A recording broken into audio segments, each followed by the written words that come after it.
প্রবাসী ভাইয়েরা 10 থেকে 12 ঘন্টা পরিশ্রম করে বিদেশ থেকে দেশে টাকা পাঠায়, আর চোরের বাচ্চা চোরেরা এমপি মন্ত্রী হয়ে সেই টাকা চুরি করে আবার বিদেশ পাঠায়।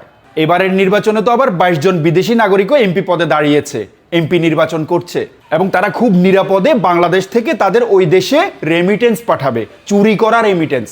চাঁদার টাকা, টেন্ডারবাজির টাকা, বদলি বাণিজ্যের টাকা, জনগণের উন্নয়নমূলক কাজের জন্য বরাদ্দকৃত টাকা, রাস্তা, কালভার্ট, ব্রিজ নির্মাণের টাকা চুরি করে তারা বিদেশ পাঠাবে।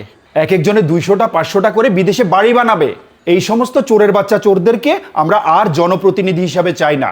যেই প্রবাসীরা মাথার ঘাম পায়ে ফেলে দেশের অর্থনীতির চাকাকে সচল রেখেছে, সেই সমস্ত প্রবাসীদের জন্য এই চোরেরা কি করেছে? বরং প্রবাসীরা দেশে আসলে এই চোরদের নিয়োগ দেয়া কর্মীরা প্রবাসীদেরকে এয়ারপোর্টে হয়রানি করে। তাদের ব্যাগ লাগেজ কেটে স্বর্ণ, মোবাইল, কসমেটিক্স সহ যা পায় তারা চুরি করে নিয়ে যায়।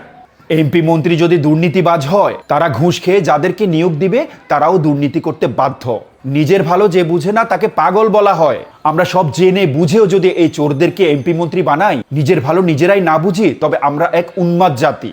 এবার কোনো মার্কা নয়, তুলনামূলক যে সৎ তাকে আমরা ভোট দিয়ে নির্বাচিত করব, এবং পাশাপাশি গণভোটে হাঁ ভোট দিয়ে ফ্যাসিবাদ, দুর্নীতি আর ক্ষমতার অপব্যবহারের হাত থেকে এই জাতিকে মুক্ত করব ইনশাআল্লাহ।